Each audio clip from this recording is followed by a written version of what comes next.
कोयला राकेश रोशन द्वारा निर्देशित, सह लिखित और निर्मित 1997 की भारतीय हिंदी भाषा की एक्शन थ्रिलर फिल्म है, जिसमें शाहरुख खान, माधुरी दीक्षित और अमरीश पुरी मुख्य भूमिकाओं में हैं, जबकि जॉनी लीवर, अशोक सर्राफ, सलीम गौस, दीपशिखा और हिमानी शिवपुरी सहायक भूमिकाओं में नजर आए हैं। मोहनीश बहल इस फिल्म में स्पेशल अपीयरेंस दे रहे हैं। यह फिल्म 18 अप्रैल 1997 को दुनिया भर में रिलीज हुई थी और बॉक्स ऑफिस पर औसत कमाई करने वाली फिल्म घोषित की गई थी।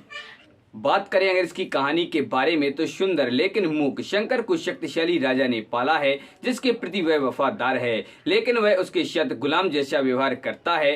युवा महिलाओं के लिए एक बड़ी भूख वाला क्रूर आदमी है। राजा किसी और को भी मार डालता है जो उसकी अवहेलना करने की हिम्मत करता है। राजा एक खुश मासूम ग्रामीण गौरी को देखता है और उससे शादी करना चाहता है। हालांकि वह पहले अपने होने वाले पति की एक फोटो देखना चाहती है, ये जानते हुए कि वह तुरंत उसे अस्वीकार कर देगी। वह उसे शंकर की एक तस्वीर भेजता है। गौरी तुरंत मान जाती है और शादी आगे बढ़ाती है। हालांकि समारोह होने से पहले उसे पता चलता है कि शंकर उसका दूल्हा नहीं है और वह बेहोश हो जाता है। राजा पुजारी को जारी रखने का आदेश देता है। हालांकि गौरी के बेहोश होने पर विवाह अमान्य होगा।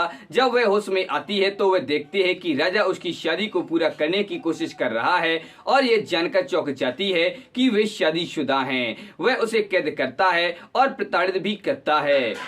गौरी आत्महत्या करने की कोशिश करती है, लेकिन शंकर उसे बचा लेता है। वह उस पर अपना जीवन बर्बाद करने का आरोप लगाती है, लेकिन राजा के डॉक्टर के बेटे को अपनी बेगुनाही का एहसास होने पर, जो कभी कभी उसके दुभाषिए के रूप में काम करता है, उसे खेद है। जब गौरी का भाई अशोक उसे देखने आता है तो राजा उसे झूठ बोलने की धमकी देता है कि वह खुश है, अन्यथा वह अशोक को मार डालेगा। गौरी उसके बाद ऐसा ही करती है। वह और शंकर राजा की हवेली से भाग गए। क्रोधित होकर राजा अपने एक पुराने दोस्त, जो एक भ्रष्ट डीआईजी है, की मदद से गौरी और शंकर को खोजने के लिए एक जानलेवा खोज शुरू कर देता है।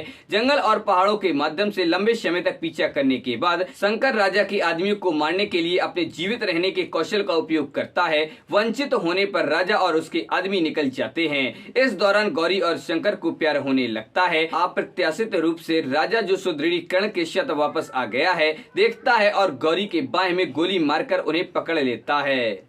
इसके बाद शंकर को ब्रिजवा और भ्रष्ट डीआईजी द्वारा बेरहमी से पीटा जाता है और राजा उसका गला काट देता है। फिर उसे पहाड़ों में मरने के लिए छोड़ दिया जाता है और गौरी को एक वेश्यालय में बेच दिया जाता है। जब राजा को पता चलता है कि वह शंकर से प्यार करती है, वहाँ विद्या, राजा का पूर्व प्रेमी, जो एक बार शंकर के प्यार में पड़ जाने के बाद उसके द्वारा अस्वीकार कर दिया गया था, ब्रिजवा द्वारा बलात्कार से बचाने की कोशिश की और उसके द्वारा पीटा गया। उसे ऐसा करने से रोकने के लिए ब्रिजवा अपने भाई के आदेश पर गौरी की रक्षा के लिए उसके साथ ऐसा करने की कोशिश करने पर चाकू से वार करने से पहले उसे सार्वजनिक रूप से अपमानित करता है। शंकर को एक गांव का लड़का ढूंढता और बचाता है, जो उसे उसके दादा के पास लाता है, जो उसके बेहोश होने पर उसके गले का ऑपरेशन करता है। मरहम लगाने वाले को पता चलता है कि शंकर जन्म में मूक नहीं है। वह शंकर के गले की कुछ क्षतिग्रस्त नसों की मरम्मत करने में सक्षम है, जिससे वह बोलने में सक्षम हो जाता है। ठीक होने के बाद शंकर याद करता है कि जब वह एक लड़का था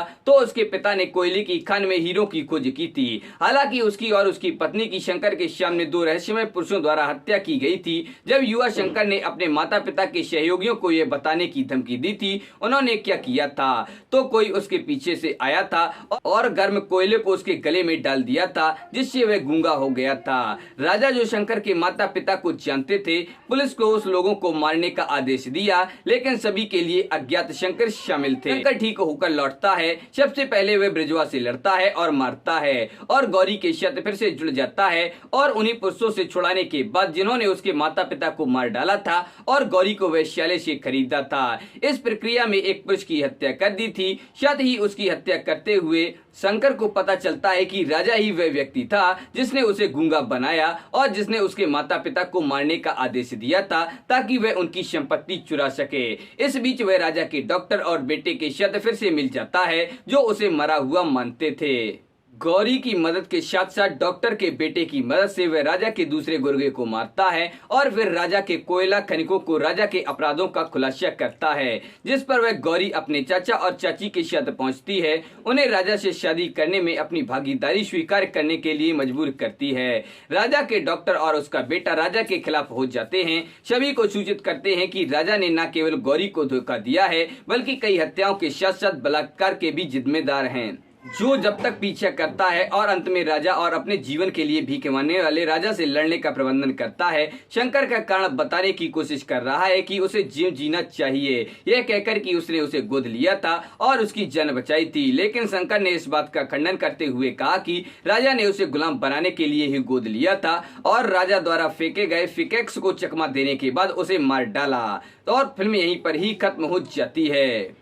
तो दोस्तों, आप लोगों को वीडियो कैसा लगा? पसंद है इसे लाइक करें और अपने दोस्तों के साथ शेयर करें। हमारे चैनल पर पहली बार आए हैं तो हमारे चैनल अनाज मूवीज को सब्सक्राइब करें और बेल आइकन भी दबा दें।